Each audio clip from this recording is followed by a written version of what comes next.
Hi students, this is Birla international school solo city और हम आपके लिए लेकर आए हैं आज 12th क्लास का फर्स्ट यूनिट इलेक्ट्रोस्टैटिक्स। जैसा कि आपने पूरा 11th पूरा स्टडी किया है और पूरे 11th के अंदर फिजिक्स में आपने ये देखा होगा कि पूरी 11th में जो भी चैप्टर है वो आपने प्रैक्टिकली अनुभव किया होगा। ठीक है, जैसे फॉर एग्जांपल के लिए आपने 1D पढ़ा है तो 1D के अंदर किसी कार को मूव करते हुए बता रहे हैं। ठीक है, तो कार को हम बिल्कुल देख सकते हैं और जैसे 2D के अंदर किसी बॉल को हम लोग किसी थीटा एंगल पर प्रोजेक्टाइल करा रहे हैं तो वो बॉल हम लोगों को बिल्कुल दिखाई देता है और हम लोग उसको प्रैक्टिकली महसूस भी कर सकते हैं, देख भी सकते हैं और फैक्ट के प्रैक्टिकली हम लोग उसको स्टडी भी कर सकते हैं। लेकिन 12th क्लास के अंदर जो हम लोग फर्स्ट यूनिट पढ़ रहे हैं इलेक्ट्रोस्टैटिक्स, इसके अंदर आपको पूरा का पूरा इमेजिनरी करना पड़ेगा। आपको कोई भी चीज़ आपको इस टाइप से दिखाई नहीं देगी या आप प्रैक्टिकली ऐसे महसूस नहीं कर सकते हैं। जैसे फॉर एग्जांपल के लिए कि पूरा का पूरा 12 जो है इलेक्ट्रिसिटी के ऊपर बेस्ड है, तो सपोज जैसे इसमें एक चार्ज आता है तो चार्ज आपने कभी देखा नहीं, ठीक है, और ना ही मैंने कभी देखा, और उसको ना ही हम लोग महसूस कर सकते हैं कि चार्ज यहाँ पर है और नई चार्ज कैसा दिखता है, किस तरह से दिखता है, उसका कैसे मूवमेंट होता है, वो सारी चीज़ें हम लोग जैसे 11th में हम लोग प्रैक्टिकली करते थे, स्टडी करते थे, वैसे 12th में हम लोग इसको नहीं कर सकते हैं। तो ये पूरा का पूरा जो 12th कॉन्सेप्ट जो है वो चार्ज के ऊपर बेस्ड है और चार्ज पूरी 12th के अंदर बहुत एक इम्पोर्टेंट फिजिकल क्वांटिटी है जो आपको पूरे के पूरे 12th के अंदर ये आपको सुनाई देगी। ठीक है, और सबसे पहले 12th का जो फर्स्ट यूनिट है इलेक्ट्रोस्टैटिक्स, इससे पहले मैं आपको एक और वर्ड देना चाहूँगा जिसका नाम है magnetism.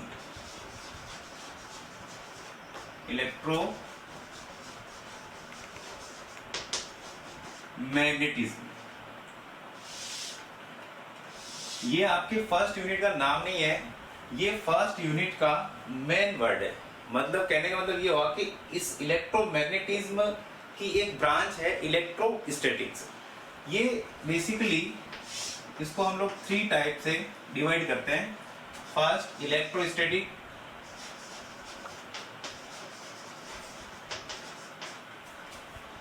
Second one magnetism and last electromagnetic wave. Electromagnetism को 3 पार्ट में डिवाइड कर रखा है हमने, इलेक्ट्रोस्टैटिक्स, मैग्नेटिज्म और इलेक्ट्रोमैग्नेटिक वेव। अब जो ये इलेक्ट्रोस्टैटिक्स है ये आपके 12th क्लास के अंदर फर्स्ट यूनिट है। फर्स्ट यूनिट के अंदर हम लोग इलेक्ट्रोस्टैटिक पढ़ेंगे। सेकंड जो मैग्नेटिज्म लिखा हुआ है ये आपके 12th के अंदर जैसे इलेक्ट्रोस्टैटिक यूनिट खत्म होता है तो उसके बाद में मैग्नेट वाला पोर्शन आएगा, उसको हम लोग पूरा का पूरा मैग्नेटिज्म लेते हैं। ये आपके इलेक्ट्रोस्टैटिक के बाद में, और एक सबसे लास्ट के अंदर इलेक्ट्रोमैग्नेटिक वेव, ये आपका सबसे लास्ट यूनिट है। तो इलेक्ट्रोमैग्नेटिज्म ये ऑल ओवर जो तीनों यूनिट में बता रहा हूँ, इलेक्ट्रोस्टैटिक्स, मैग्नेटिज्म, इलेक्ट्रोमैग्नेटिक वेव, जो पूरी 12th का ऑलमोस्ट 40 to 60% पोर्शन है। अब बात करते हैं आपके फर्स्ट यूनिट इलेक्ट्रोस्टैटिक्स की। तो इलेक्ट्रोस्टैटिक्स का मतलब क्या होता है और इसके अंदर हम बेसिकली किसकी स्टडी करते हैं। तो मैं उससे पहले आपको बता दूं कि इलेक्ट्रोमैग्नेटिज्म जो होता है, इलेक्ट्रोमैग्नेटिज्म के अंदर हम लोग इलेक्ट्रॉन चार्ज की स्टडी करते हैं। ठीक है, इलेक्ट्रोमैग्नेटिज्म के अंदर हम लोग किसकी स्टडी करेंगे, चार्ज की। अब चार्ज क्या होता है उसके बारे में हम थोड़ा बाद में बात करेंगे, लेकिन पहले मैं आपको इनका इंट्रोडक्शन दे देता हूँ। इलेक्ट्रोस्टैटिक्स के अंदर इलेक्ट्रो का मतलब होता है इलेक्ट्रॉन, इलेक्ट्रो का मतलब होता है इलेक्ट्रॉन, और स्टैटिक्स का मतलब होता है रेस्ट में। तो इससे आपको पता चल गया होगा कि इलेक्ट्रोस्टैटिक क्या कहना चाह रहा है। इलेक्ट्रो का मतलब इलेक्ट्रॉन, स्टैटिक्स का मतलब रेस्ट में। मतलब एक ऐसा यूनिट जिसके अंदर ये एक ऐसी फिजिक्स की ब्रांच है, एक ऐसी ब्रांच है जिसके अंदर हम लोग पूरे के पूरे इलेक्ट्रॉन को रेस्ट में रखते हुए, इलेक्ट्रॉन को किस में रखेंगे, रेस्ट में। इलेक्ट्रॉन का मतलब हम लोग यहाँ पे चार्ज से ले सकते हैं और चार्ज को हमें रेस्ट में रखना है, और उसके अंदर जिस फिजिकल क्वांटिटी की हम लोग स्टडी करेंगे, चाहे वो इलेक्ट्रिक फील्ड इंटेंसिटी हो, ठीक है, चाहे और भी कोई गाउस लॉ हो, ये तो सॉरी गाउस लॉ नहीं, कूलम्ब लॉ हो, तो उनकी स्टडी जो होगी वो इलेक्ट्रॉन रेस्ट में रखकर करेंगे। तो बेसिकली इलेक्ट्रोस्टैटिक का मतलब ये हुआ कि इलेक्ट्रॉन रेस्ट में होना चाहिए, ठीक है। मैग्नेटिज्म में क्या होगा, ये इलेक्ट्रॉन जो होगा या चार्ज होगा वो रेस्ट में नहीं होगा, रेस्ट में नहीं होगा।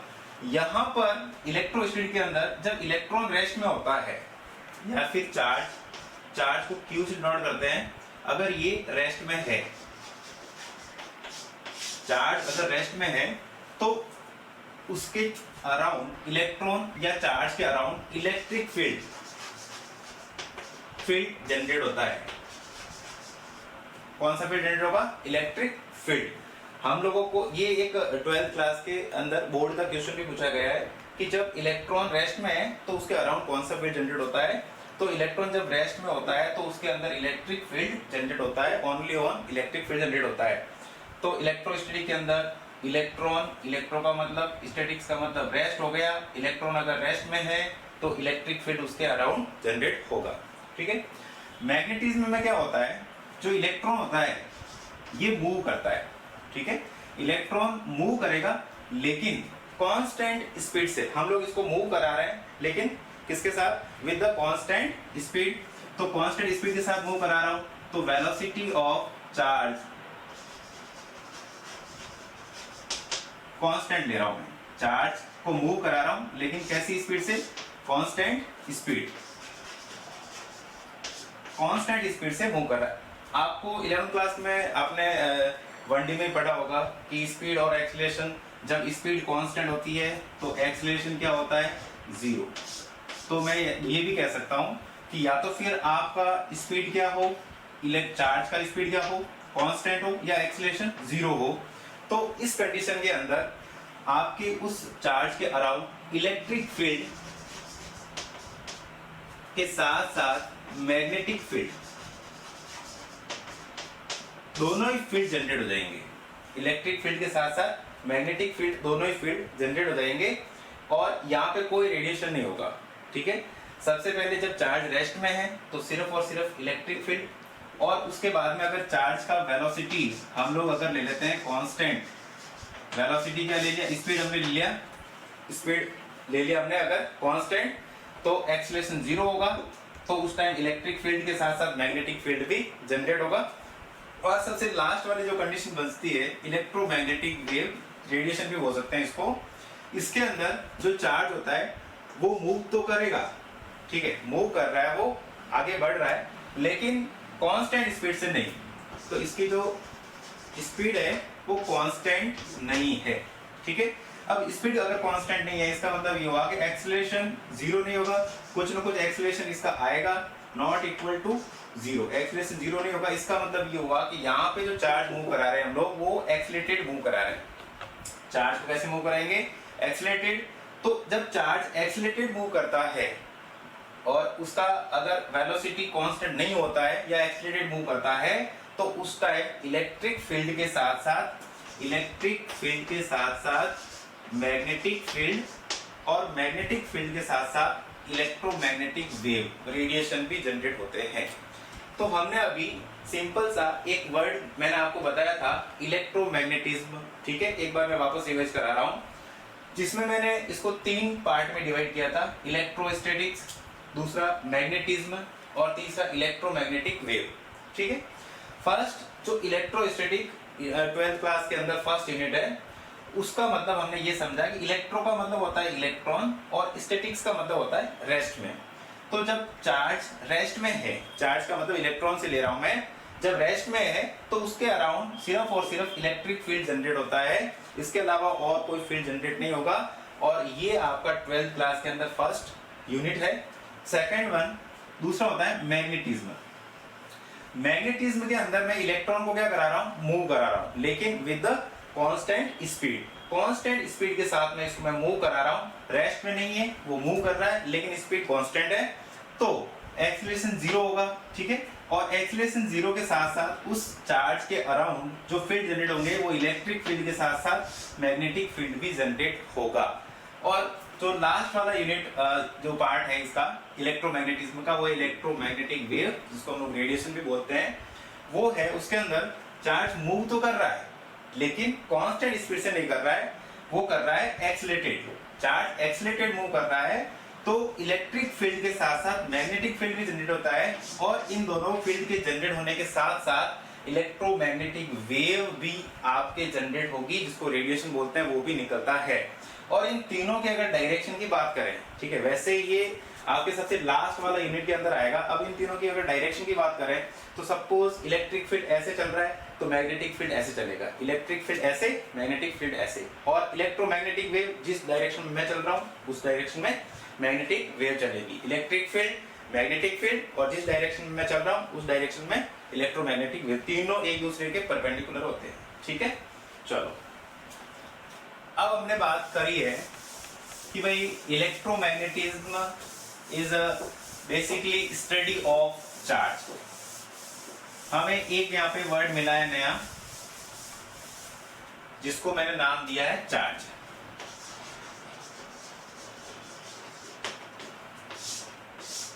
चार्ज मैं आपको चार्ज की प्रॉपर्टी नहीं बता रहा हूं, सिंपल सा चार्ज का कुछ इंट्रोडक्शन दे रहा हूं, आप आराम से समझिएगा क्योंकि चार्ज पूरे के पूरे 12th में 40-60% पोर्शन के अंदर ही आपको मिलेगा। तो आप बिल्कुल आराम से ध्यान से समझे। और जो भी पहले जो मैंने आपको लिखा है, अगर नोट्स बनाना चाहते हैं तो आप उसको पॉज करके, वीडियो को पॉज करके आप आराम से उसको अपने नोटबुक में लिख भी सकते हैं, बना भी सकते हैं। ठीक है, चलिए हम बात करते हैं चार्ज की। चार्ज को स्मॉल क्यू या कभी कभार कैपिटल क्यू से भी डिनोट करते हैं। अब चार्ज क्या होता है? चार्ज एक ऐसी प्रॉपर्टी है मैटर की जिससे इलेक्ट्रिक फील्ड और मैग्नेटिक फील्ड प्रोड्यूस किए जाते हैं। चार्ज एक ऐसी प्रॉपर्टी मैटर की जिससे इलेक्ट्रिक फील्ड और मैग्नेटिक फील्ड प्रोड्यूस किए जाते हैं। जैसे कि हमने अभी बताया था, जब चार्ज अगर रेस्ट में है तो इलेक्ट्रिक फील्ड जनरेट हो जाएगा उसके अराउंड। अगर चार्ज, वही चार्ज, उसको अगर हम लोग थोड़ा मूव करा रहे हैं और उसकी वेलोसिटी, स्पीड अगर कांस्टेंट है तो उस टाइम मैग्नेटिक फील्ड जनरेट होगा। तो एक चार्ज क्या हो गया, एक प्रॉपर्टी है, मैटर की एक ऐसी प्रॉपर्टी है जिसके अराउंड जो प्रोड्यूस होता है इलेक्ट्रिक फील्ड और मैग्नेटिक फील्ड। अब इसमें एक मास का बहुत बड़ा रोल है, लेकिन मैं अभी वो आपको प्रॉपर्टी ऑफ चार्ज में बताऊंगा। सिंपल सी मैं अभी आपको चार्ज के बारे में कुछ बातें बताने जा रहा हूं। देखो, चार्ज का स्मॉलेस्ट यूनिट, हमने अभी बीच बीच में बहुत सारी बार नाम दिया है इलेक्ट्रॉन, और आप शुरू से पढ़ते आ रहे हैं, आपने छोटी क्लासों में भी पढ़ा होगा इलेक्ट्रॉन, प्रोटॉन, प्लस माइनस, ये सारी चीजें पढ़ी होगी। तो ये जो इलेक्ट्रॉन है इसका चार्ज से क्या रिलेशन है? तो इलेक्ट्रॉन का चार्ज से ये रिलेशन है कि जो इलेक्ट्रॉन है वो चार्ज का स्मॉलेस्ट यूनिट है। इलेक्ट्रॉन चार्ज का क्या है? स्मॉलेस्ट यूनिट है, और जिसकी वैल्यू होती है 1.6 इंटू 10 की पावर माइनस 19 कूलम। 1.6 इंटू 10 की पावर माइनस 19 कूलम। और प्रोटॉन जो होता है वो भी चार्ज होता है, इसकी वैल्यू होती है वो भी 1.6 इंटू 10 की पावर माइनस 19 कूलम होती है। इसको हम लोग, इन दोनों की वैल्यू अगर बोलोगे सेम है तो फिर ये तो दोनों सेम ही हो गए, फिर इलेक्ट्रॉन प्रोटॉन को अलग अलग लिखने की क्या जरूरत है? तो हम लोग इसको ऐसे लिख सकते हैं, charge of electron equal to minus charge of electron equal to charge of proton equal to 1.6 into 10 की पावर माइनस 19 कूलम। आपने क्या समझा अभी? इलेक्ट्रॉन का जो चार्ज होता है उसका वैल्यू, प्रोटॉन का चार्ज होता है उसका वैल्यू। ये जो कूलम है, सी लिखा हुआ है, सी का मतलब होता है कूलम, ये इसका यूनिट है। अभी यूनिट की मैं बात नहीं कर रहा हूँ, फिलहाल मैं स्मॉलेस्ट यूनिट इलेक्ट्रॉन की बात कर रहा हूँ, उसके ऊपर इतना चार्ज होता है और ये इसका ऐसा यूनिट है। इसके बारे में मैं अभी आपको बताने वाला हूँ। तो जो चार्ज होता है, चार्ज ऑफ इलेक्ट्रॉन, उसके ऊपर मैंने आगे लिखा है माइनस साइन। तो इसका मतलब ये हुआ कि इसका वैल्यू मोड के अंदर प्लस माइनस दोनों में होता है, प्लस माइनस दोनों में होता है। और जो प्रोटॉन के ऊपर चार्ज होता है 1.6 10 की पावर माइनस 19 कूलम, वो पॉजिटिव में होता है। वो किस में होता है? पॉजिटिव में, तो charge of proton equal to minus charge of electron equal to 1.6 into 10 की पावर माइनस 19 कूलम। 1.6 इंटू 10 की पावर माइनस 19 कूलम। ठीक है, उसके बाद में हम लोग कुछ और बेसिक्स चीज़ों की बात करते हैं। आप लोगों को ये वैल्यू वैसे पता होगी, मास ऑफ इलेक्ट्रॉन। हम लोगों को ज़रूरत होती है इनकी जब हम लोग न्यूमेरिकल पोर्शन करते हैं, तो कुछ क्वेश्चन के अंदर इनकी हम लोगों को वैल्यू की जरूरत पड़ती है, तो ये पता होनी चाहिए। तो मास ऑफ इलेक्ट्रॉन कितना होता है, 9.1 इंटू 10 की पावर माइनस 31 kg। ठीक है, 9.1 इंटू 10 की पावर माइनस 31 kg। और मास ऑफ प्रोटॉन कितना होता है, 1.6 इंटू 10 की पावर माइनस 27 kg, जो लगभग अप्रोक्सीमेट मास ऑफ न्यूट्रॉन के इक्वल होता है। ठीक है, तो इलेक्ट्रॉन का मास, प्रोटॉन का मास जो लगभग इसके इक्वल होता है, मास ऑफ न्यूट्रॉन के इक्वल होता है। ठीक है, चलिए इसके अलावा हम लोग अभी आज की डेट में हम लोग क्या मान रहे हैं कि चार्ज का सबसे स्मॉलेस्ट यूनिट है वो होता है इलेक्ट्रॉन। चार्ज का सबसे स्मॉलेस्ट यूनिट हम लोगों ने माना इलेक्ट्रॉन को, लेकिन इससे भी छोटे चार्ज के आविष्कार हो गए। जैसे सपोज फॉर एग्जांपल के लिए क्वार्क्स आ गए हैं, जिनकी value plus minus e/3 plus minus 2e/3 radius, तो इनका भी आविष्कार हो गए, ये भी आ गए। लेकिन क्वार्क्स जो है इनको हम लोग अभी स्टडी में लेके नहीं आ रहे हैं, और उसको क्वार्क्स को हम लोग स्मॉलेस्ट यूनिट ऑफ चार्ज नहीं कंसिडर कर रहे हैं। फिलहाल हम लोग सिर्फ इलेक्ट्रॉन को ही कंसिडर कर रहे हैं कि स्मॉलेस्ट यूनिट जो इलेक्ट्रॉन है। अब हम लोग बात करते हैं यूनिट की, कि चार्ज का यूनिट क्या होता है, चार्ज कहाँ से आया, इसका फॉर्मूला वगैरह। ठीक है, चलिए आपने 10th क्लास के अंदर एक इलेक्ट्रिक करंट का नाम सुना होगा, जिसको हम लोग आई से डिनोट करते हैं, जिसका फॉर्मूला होता था Q/T। Q/T, ये जो Q है यही चार्ज है, ये Q है वही चार्ज है, और यहाँ पे T है वो टाइम। ये जो Q है चार्ज, Q इक्वल टू, इसको मैं IT लिख सकता हूं, और इससे इसका यूनिट जो बनेगा वो बनेगा I for electric current ampere into T for time second, तो एम्पियर इंटू सेकेंड। ठीक है, अब इससे डायमेंशन यूनिट भी मैं बना सकता हूं, क्या बन जाएगा, एम्पियर का A1 और सेकेंड टाइम से रिलेटेड है T1, A1 and T1, dimension unit बना दिया। लेकिन unit ampere into second charge का यूनिट तो है, लेकिन इसको ऐसा ही यूनिट के रूप में कूलाम लिखते हैं। क्या लिखेंगे, कूलाम, जिसको हम लोग C से डिनोट करते हैं, जो हम लोग पहले ही जो वैल्यू लिखते थे ना 1.6 इंटू 10 की पावर माइनस 19 कूलाम, ये कूलाम इस चार्ज का ऐसा यूनिट है जो एम्पियर इंटू सेकेंड के इक्वल होता है। ठीक है, हम लोगों को ये जो कूलाम, वैसे जो ये यूनिट होता है ये वैसे ही बड़ा यूनिट है, और इससे भी बड़े यूनिट और भी है चार्ज के, चलो देखो डिस्कस करते हैं। तो ऐसा यूनिट हो गया आपका कूलाम। अब मैं बात कर रहा हूं CGS यूनिट की, CGS यूनिट ऑफ चार्ज। तो CGS यूनिट ऑफ चार्ज के अंदर एक तो होता है स्टेट कूलाम,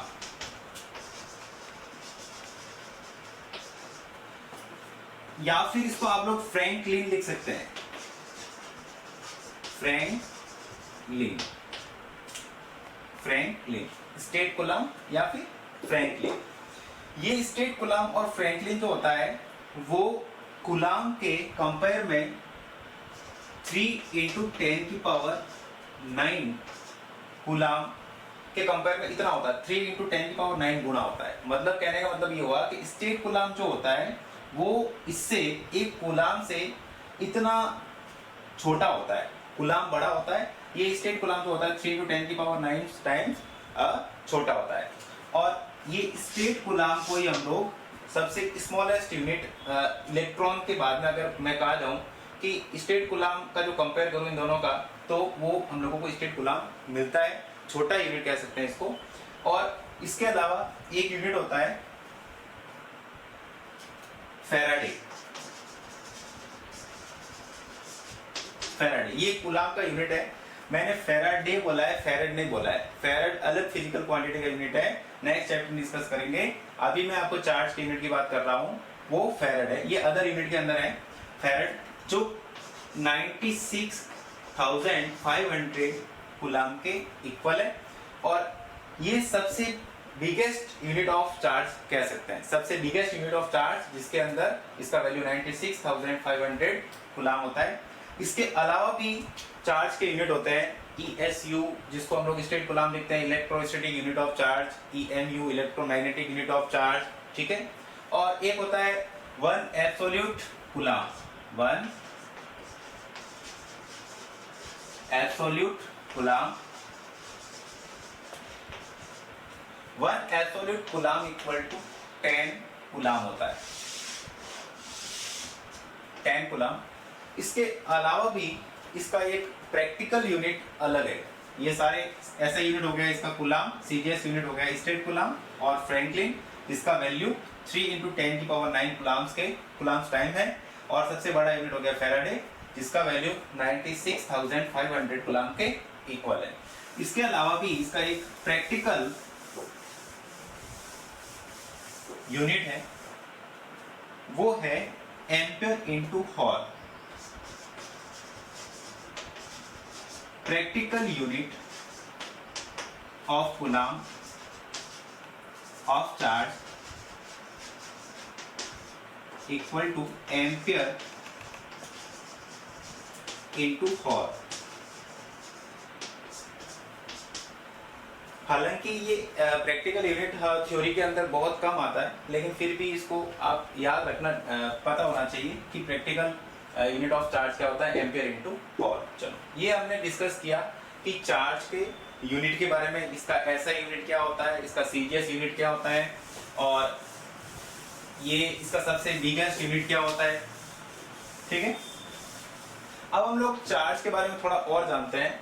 मैं चार्ज की प्रॉपर्टी डिस्कस नहीं कर रहा हूँ, चार्ज की प्रॉपर्टी हम लोग लेके आएंगे नेक्स्ट वीडियो लेक्चर के अंदर। चार्ज के बारे में मैं आपको कुछ चीजें और बता देता हूँ। जैसे चार्ज 2 टाइप का होता है, नंबर 1 पॉजिटिव और नंबर 2 नेगेटिव, ठीक है। पॉजिटिव चार्ज सिंपली जो प्रोटॉन के ऊपर होता है वो पॉजिटिव चार्ज, और नेगेटिव जो इलेक्ट्रॉन के ऊपर होता है वो पॉजिटिव चार्ज। इन दोनों का वैल्यू 1.6 × 10⁻⁹ कूलाम, प्लस और माइनस दोनों के अंदर, ठीक है। इसके अलावा आपने 10th क्लास में एक चीज पढ़ी होगी प्रोटॉन, पॉजिटिव और नेगेटिव के बारे में, कि अगर पॉजिटिव को पॉजिटिव चार्ज के पास लेके जाया जाता है, मैं दोनों को पॉजिटिव चार्ज को पॉजिटिव के पास लेके जा रहा हूं, तो इन दोनों में रिपल होगा, इन दोनों में रिपल्सन होगा। और अगर मैं पॉजिटिव चार्ज के पास नेगेटिव चार्ज लेके जा रहा हूं, तो इन दोनों के बीच में अट्रैक्शन होगा, मतलब पास पास आएंगे। रिपल्सन का मतलब ये दोनों दूर दूर जाएंगे, ठीक है। ये हमने 10th क्लास में स्टडी किया था। वैसे ही वैसे अगर मैं नेगेटिव लेके जा रहा हूँ, तो सेम चार्ज है, रिपल हो जाएगा, रिपल्सन हो जाएगा। और अगर नेगेटिव पॉजिटिव लेके होगा तो भी उनके बीच में अट्रैक्शन होगा। तो मतलब ये हुआ कि अगर same charge positive same charge, या नेगेटिव सेम चार्ज को हम लोग पास में लेके जा रहे हैं, ठीक है, तो उनके बीच में रिपल होता है, वो एक दूसरे से दूर जाते हैं। और जैसे ही अनदर चार्ज पॉजिटिव नेगेटिव को या नेगेटिव पॉजिटिव को पास में लेके जा रहे हैं, तो उनके बीच में अट्रैक्शन होता है, ठीक है। एक और हमने चार्ज के जब डिस्कशन कर रहे हैं, तो एक आपने न्यूट्रल चार्ज के बारे में सुना होगा, जिसको हम लोग न्यूट्रॉन भी बोलते हैं। न्यूट्रॉन के ऊपर कोई चार्ज नहीं होता है, चार्ज 0 होता है, ठीक है, लेकिन उसका मास होता है। मास और चार्ज का रिलेशन है, मैं प्रॉपर्टी ऑफ चार्ज में बताऊंगा। तो मैं थोड़ा सा न्यूट्रॉन की बात कर देता हूँ, जिसके ऊपर न्यूट्रल चार्ज होता है, मतलब कोई चार्ज नहीं होता, चार्ज 0 होता है, ठीक है। और उनको इनके साथ थोड़ा सा लिंक समझते हैं। देखो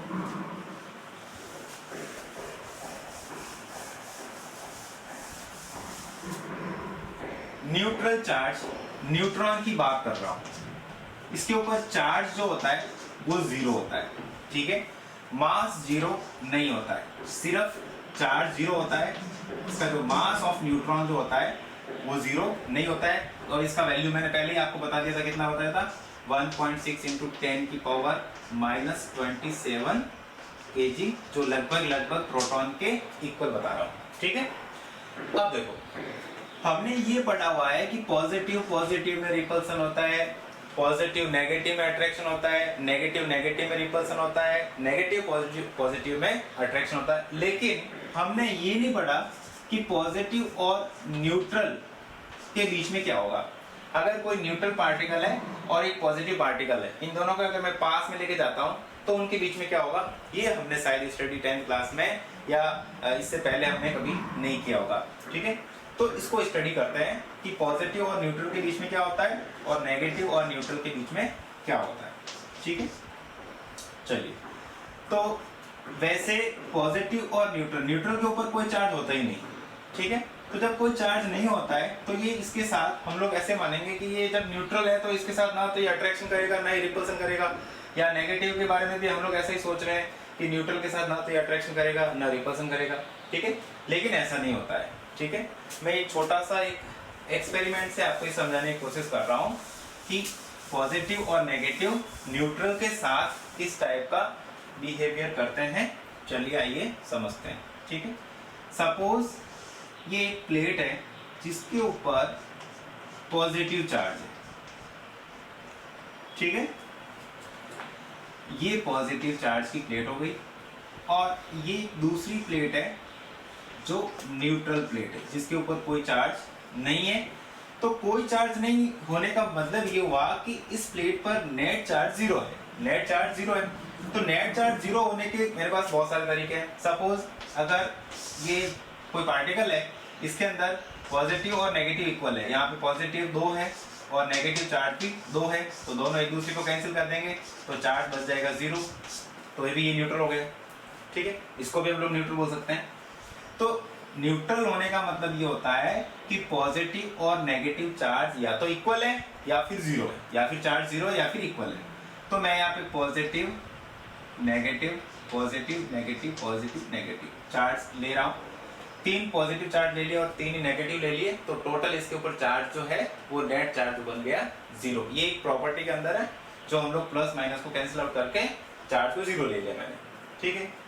अब इन दोनों के बीच में क्या होगा, देखिए, अगर मैं इन दोनों प्लेटों के पास में कोई एक और रॉड लेके आता हूँ, ठीक है। सपोज मैं यहाँ पे ग्लास रॉड लेके आया हूँ, ठीक है। ग्लास रॉड के ऊपर पॉजिटिव चार्ज होता है, ठीक है।